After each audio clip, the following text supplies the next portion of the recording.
सुनो कथा ये पावनी कार्तिक की है खास। शुद्ध मन से जो सुने पाए वह मुक्ति का वास। धर्म का दीप जलाइए प्रेम सुमन बरसाए। सातवें दिन की कथा सुन मोक्ष द्वार खुल जाए। हरे कृष्णा। आप सभी का दिन शुभ और मंगलमय हो। इससे पहले कि कार्तिक मास की कथाएं सुनने के लिए आप सभी का बहुत बहुत धन्यवाद। अगर आपने इससे पहले के अध्याय नहीं सुने हैं और आज आप पहली बार हमारे चैनल पर इस कथा को सुन रहे हैं तो इस कथा को सुनने के बाद पिछले सभी अध्याय भी जरूर सुनिएगा। कार्तिक मास भारतीय सनातन संस्कृति में सबसे अधिक पुण्यदायी माना गया है और इस मास का हर दिन हर क्षण साधक को धर्म भक्ति और मोक्ष के पद पर अग्रसर करता है। सातवें दिन की कथा विशेष रूप से भगवान श्री विष्णु की कृपा से जुड़ी है, जो संसार की मोह माया से मुक्त होकर आत्मा को शांति और मोक्ष का मार्ग दिखाती है। इस दिन का पूजन और कथा श्रवण जीवन के अंधकार को मिटाकर ईश्वर के प्रकाश में लाने वाला होता है। और आज की इस कथा से यही शिक्षा मिलती है कि जीवन की अस्थायी सफलताओं से परे सच्चा आनंद और शांति केवल भगवान की आराधना और आत्मा की मुक्ति में ही है। जो व्यक्ति सच्चे मन और आस्था से इस दिन की पवित्र कथा को सुनता है वह जन्म मृत्यु के चक्र से मुक्त होकर अंत में मोक्ष की ओर बढ़ता है। एक बार की बात है, राधा रानी को एक सर्प ने काट लिया।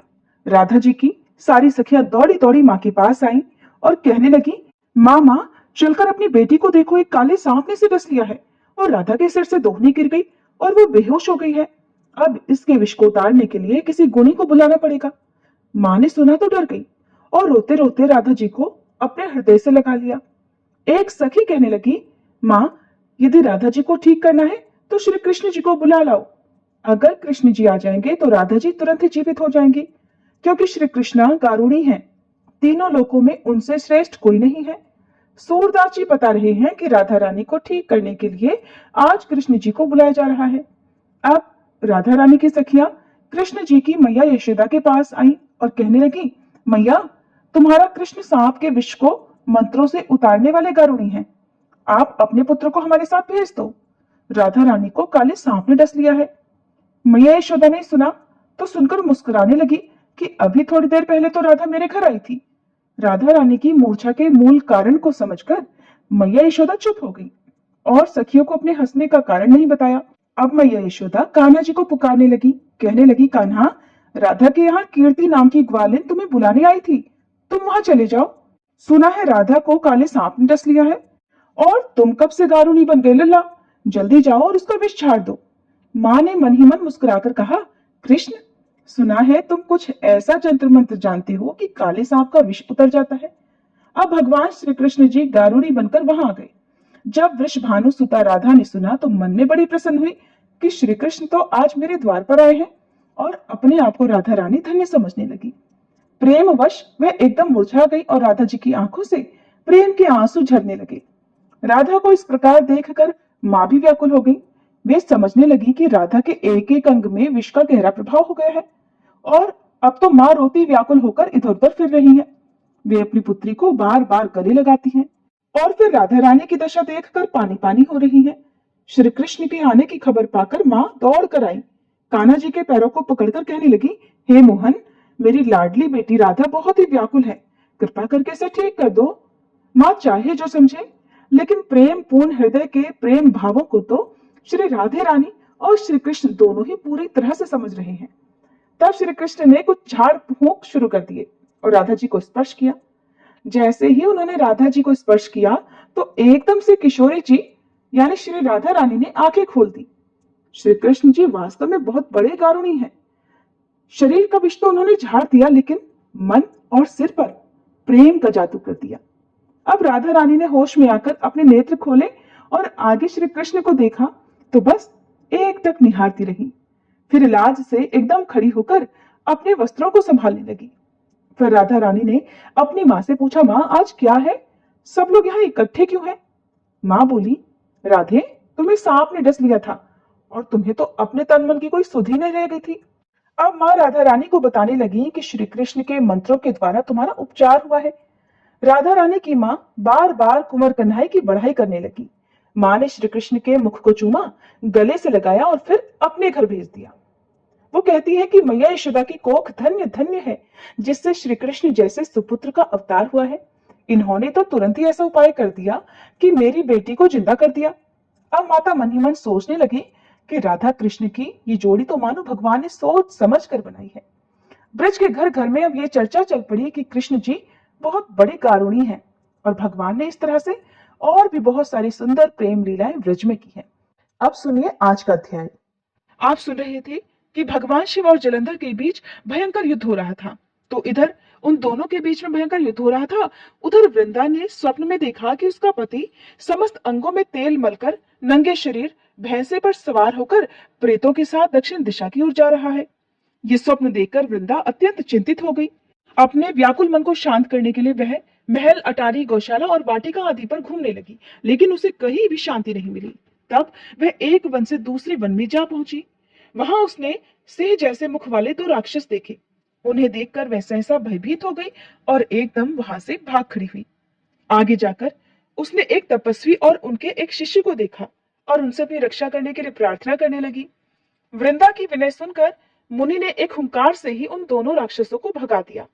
वृंदा ने विनय पूर्वक मुनि से कहा, हे मुने, मेरे पति जलंधर और महादेव जी में घोर युद्ध हो रहा है। उसमें विजय किसकी होगी बताने की कृपा करें, क्योंकि आप तो अंतर्यामी हैं, आप सब कुछ जानते हैं। वृंदा के वचन सुनकर मुनि ने आकाश की ओर देखा। उसी समय दो बंदरों ने आकर मुनि को प्रणाम किया और फिर मुनि का संकेत पाकर वे दोनों बंदर वहां से चले गए। थोड़ी देर बाद वे दोनों बंदर आकाश की ओर से आए और उन्होंने जलंधर दैत्य का सिर और धड़ लाकर पटक दिया। वृंदा अपने पति के मृत शरीर को देखकर अत्यंत दुखी हुई और विलाप करती हुई पृथ्वी पर मूर्छित होकर गिर पड़ी। मुनि ने अपने कमंडल से वृंदा पर जल छिड़का तो उसे कुछ होश आया।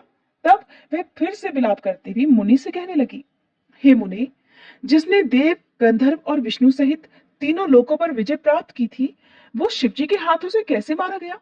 आप तो सामर्थ्यवान हैं, इसलिए किसी प्रकार मेरे पति को फिर से जीवित कर दीजिए। तब मुनि कहने लगे, हे भद्रे, शिवजी के हाथों मारे हुए को जीवित करना तो असंभव है, परंतु फिर भी हम तुम पर कृपा करके इसको जीवित किए देते हैं। ऐसा कहकर मुनि अंतर्ध्यान हो गए और जलंधर जीवित होकर वृंदा के साथ प्रेमालाप करता हुआ आलिंगनबद्ध हो गया। वह शव जलंधर का नहीं था, वरन जलंधर के वेश में स्वयं भगवान विष्णु थे। वृंदा जलंधर वेशधारी विष्णु के साथ उस वन में रमण करती रही। फिर एक दिन अपने पति के वेश में विष्णु जी को पहचान कर वृंदा अत्यंत क्रोधित हुई और बोली कि तुमने मेरा पतिव्रत धर्म नष्ट किया है, इसलिए मैं तुम्हें श्राप देती हूँ। निश्चय ही वह कपट मुनि तुम ही थे और तुमने ही माया द्वारा दो राक्षस बनाए थे। कालांतर में वे दोनों राक्षस तुम्हारी स्त्री का अपहरण करेंगे और जो तुम्हारा शिष्य था वही बंदर का रूप धरकर तुम्हारी सहायता करेगा। और क्योंकि तुमने मेरे साथ छल किया है, इसलिए तुम अभी इसी समय शिला अर्थात पत्थर हो जाओ। वृंदा के इस प्रकार शाप देने की कथा सुनाने के बाद देवर्षि नारद ने महाराज पृथु से कहा, हे राजन, भगवान विष्णु ने देवताओं और अपने भक्तों की रक्षा करने के लिए ही पतिव्रता वृंदा का शील भंग किया था, इसलिए मन ही मन वे अत्यंत दुखी भी थे। उन्होंने वृंदा से कहा, हे वृंदे, तुम्हारे श्राप को ग्रहण करते हुए मैं अवश्य ही शिला रूप हो जाऊंगा, परंतु तुम भी वृक्ष रूप होकर मुझको प्राप्त होगी। उसी समय वृंदा अपने पति के चरणों का ध्यान करके विष्णु जी के मना करने पर भी अग्नि में प्रवेश कर गई और शिला रूप में भगवान विष्णु वृंदा का स्मरण करते हुए उसकी चिता भस्म में लौटने लगे। उधर युद्ध क्षेत्र में जलंधर दैत्य राक्षसी माया द्वारा पार्वती का रूप धरकर शिवजी को मारने लगा। उसकी इस माया को देखकर शिवजी नीचे को मुख करके बैठ गए। यही उचित अवसर जानकर जलंधर ने शिवजी पर अनेक बाणों से प्रहार कर दिया। इस प्रकार शिवजी को संकटग्रस्त देखकर भगवान विष्णु तत्काल वहां आए और उन्होंने राक्षसी माया का शिवजी को बोध कराया।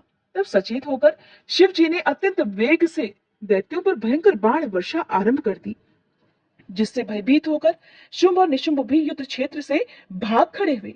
तब शिवजी ने उनको श्राप देते हुए कहा, क्योंकि तुम युद्ध क्षेत्र से भागे हो, इसलिए पार्वती जी के हाथों से मारे जाओगे। इधर वृंदा का पतिव्रत धर्म भंग हो जाने से जलंधर का बल समाप्त हो गया था और भगवान विष्णु ने सुदर्शन चक्र अपने तेज सहित शिवजी को दे दिया था। तब शिवजी ने श्री हरि के तेज के साथ अपना और ऋषियों के तप और पतिव्रता स्त्रियों का तेज मिलाकर जलंधर दैत्य पर छोड़ दिया। सुदर्शन चक्र के प्रहार से अब जलंधर का सिर कटकर धरती पर गिर पड़ा। सिर और धड़ अलग होते ही जलंधर का तेज शिव में और वृंदा का तेज पार्वती जी में समा गया। देवताओं ने शिव जी की स्तुति करते हुए उनसे कहा, हे महादेव, जलंधर को मारकर आपने हम लोगों पर महान उपकार किया है, परंतु एक अनर्थ हो रहा है महादेव। वृंदा के पतिव्रत धर्म से मोहित होकर भगवान विष्णु तो निरंतर उसकी चिता भस्म में लौट रहे हैं। इसलिए हे महादेव, हे भोलेनाथ, आप कृपा करके इस विषय में भी कुछ कीजिए। तब शिवजी बोले, हे देवताओं, तुम सब भगवान की योग माया की शरण में जाओ, वही इस संकट को हरेगी। तब समस्त देवता योग माया की शरण में जाकर स्तुति करते हुए बोले, हे देवी, आप संपूर्ण जगत की उत्पत्ति, पालन और नाश करने वाली हो। सतोगुण, रजोगुण और तमोगुण आपसे ही उत्पन्न हुए हैं। आपकी माया को स्वयं ब्रह्मा जी भी नहीं जान सकते। ऐसी देवी को हमारा नमस्कार है। जिसके भक्त कभी अनादर और मोह को प्राप्त नहीं होते, ऐसी मूल प्रकृति को हमारा नमस्कार है।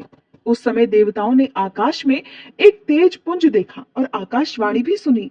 रजोगुण, सतोगुण और तमोगुण रूप गौरी, लक्ष्मी और सरस्वती मैं ही हूँ।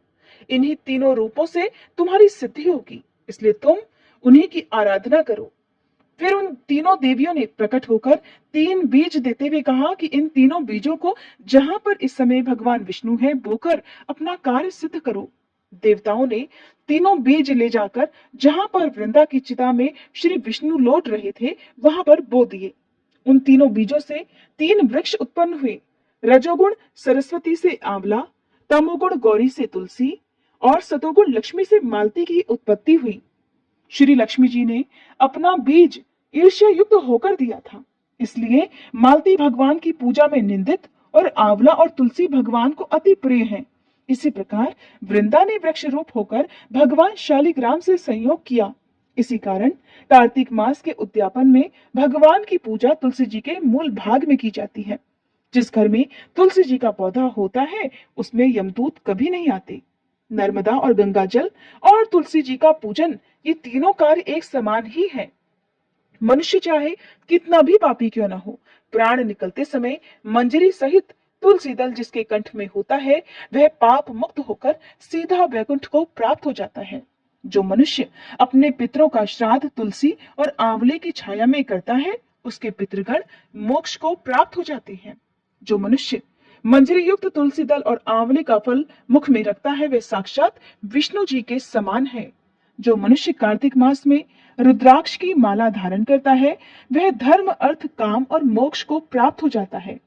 तुलसी और आंवले का महात्म्य स्वयं श्री ब्रह्मा जी भी कहने में असमर्थ हैं। जो कोई श्रद्धा भाव से इस कथा को पढ़ता या सुनता है वह भी अंतकाल में मोक्ष को प्राप्त हो जाता है। इस प्रकार देवर्षि नारद महाराज पृथु को ये कथा सुनाकर कुछ क्षण के लिए मौन हो गए।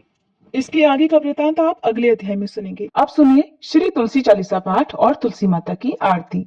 जय जय तुलसी भगवती सत्यवती सुखदानी, नमो नमो हरिप्रेसी श्री वृंदावन खानी।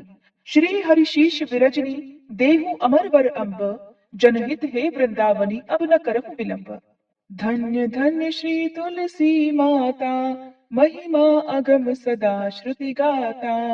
हरि के प्राणहु से तुम प्यारी, हर ही हेतु कीन्हो तप भारी। जब प्रसन्न है दर्शन दीन्हो, तब कर जोर विनय उस कीन्हो। हे भगवंत कंत मम होहु, दीन जानि जानि छाड़हु छोहु।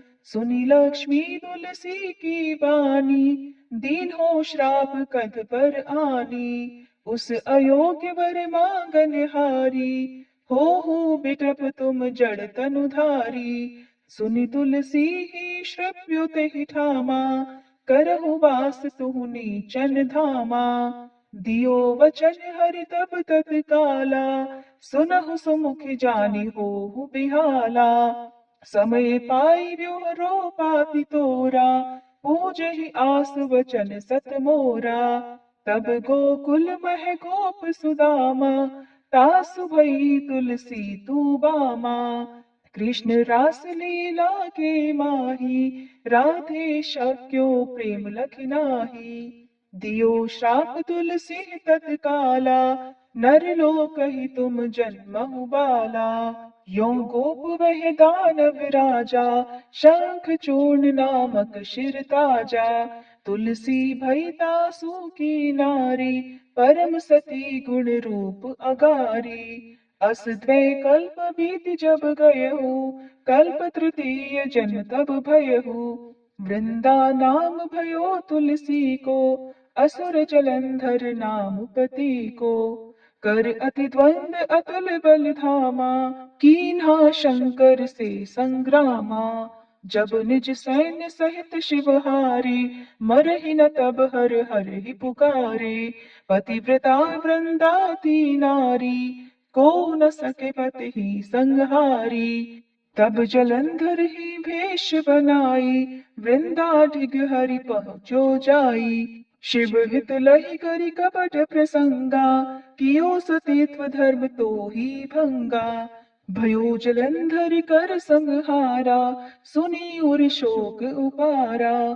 तिहि क्षण दियो कपट हरि तारी, लखि वृंदा दुख गिरा उचारी। जलंधर जस हत्यो भीता, सोई रावण तस हरहि सीता। अस प्रस्तर सम हृदय तुम्हारा, धर्म खंडी मम पति संहारा। यही कारण लहि श्राप हमारा, होवे तनु पाषाण तुम्हारा। सुनि हरि तुरत ही वचन उचारे, दियो श्राप बिना विचारे। लख्यो नानज कर दूत पति को, छलन चढ़ियो जब पार्वती को।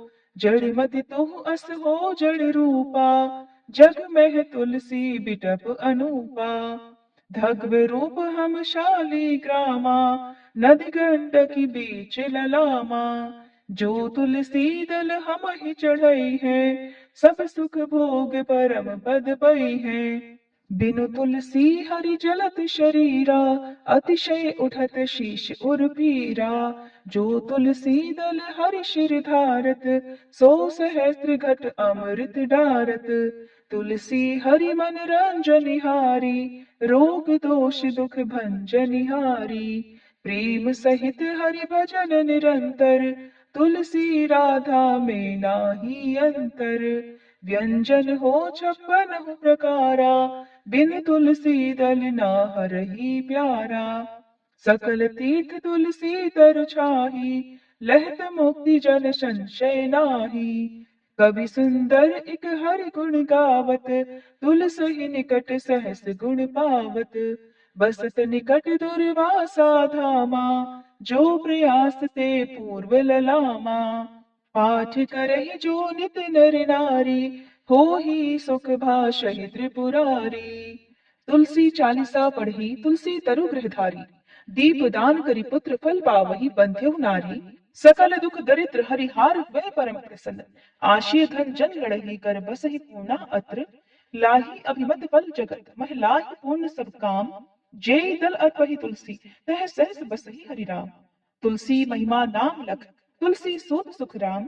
मानस 40 रचो, जग मह तुलसीदास। प्रेम से बोलिए तुलसी महारानी की जय। तुलसी महारानी नमो नमो, हर की बटरानी नमो नमो। तुलसी महारानी नमो नमो, धन तुलसी पूरण तप कीनो। शालिग्राम बनी बटरानी नमो नमो। तुलसी महारानी नमो नमो, हर की बटरानी नमो नमो। जाके पत्र मंजरी कोमल, श्रीपति कमल चरण लपटानी नमो नमो। तुलसी महारानी नमो नमो, हरि की बटरानी नमो नमो। कौन महीने बोई रानी तुलसा, कौन महीने हुई हरियाली नमो नमो। तुलसी महारानी नमो नमो, हरि की बटरानी नमो नमो। कौन महीने हुई तेरी पूजा, कौन महीने हुई बटरानी नमो नमो। तुलसी महारानी नमो नमो। आषाढ़ मास में बोई रानी तुलसा, सावन महीने हुई हरियाली। नमो नमो तुलसी महारानी, नमो नमो हरि की पटरानी। नमो नमो कार्तिक मास में हुई तेरी पूजा, मंगसिर मास हुई पटरानी। नमो नमो तुलसी महारानी, नमो नमो हर की पटरानी। नमो नमो धूप दीप नैवेद्य आरती, पुष्पन की वर्षा बरसानी। नमो नमो तुलसी महारानी, नमो नमो हर की पटरानी। नमो नमो छप्पन भोग 3600 व्यंजन, बिन तुलसी हरि एक न मानी। नमो नमो तुलसी महारानी, नमो नमो हरि की पटरानी। नमो नमो जो तुलसी को सवेरे गाए, श्री कृष्ण के दर्शन पाए। नमो नमो तुलसी महारानी, नमो नमो हर की पटरानी। नमो नमो जो तुलसी को दोपहर गाए, खीर खांड का भोग लगाए। नमो नमो तुलसी महारानी, नमो नमो हर की पटरानी। नमो नमो जो तुलसी को सांझ को गाए, श्री कृष्ण की आरती उतारे। नमो नमो तुलसी महारानी, नमो नमो हर की पटरानी। नमो नमो जो तुलसी को रात को गाए, श्री कृष्ण के चरण दबाए। नमो नमो तुलसी महारानी, नमो नमो हर की पटरानी। नमो नमो सब सखी मैया तेरु यश गावे, भक्ति दान दी जय महारानी। नमो नमो तुलसी महारानी, नमो नमो हर की पटरानी। नमो नमो तुलसी महारानी, नमो नमो हर की पटरानी। नमो नमो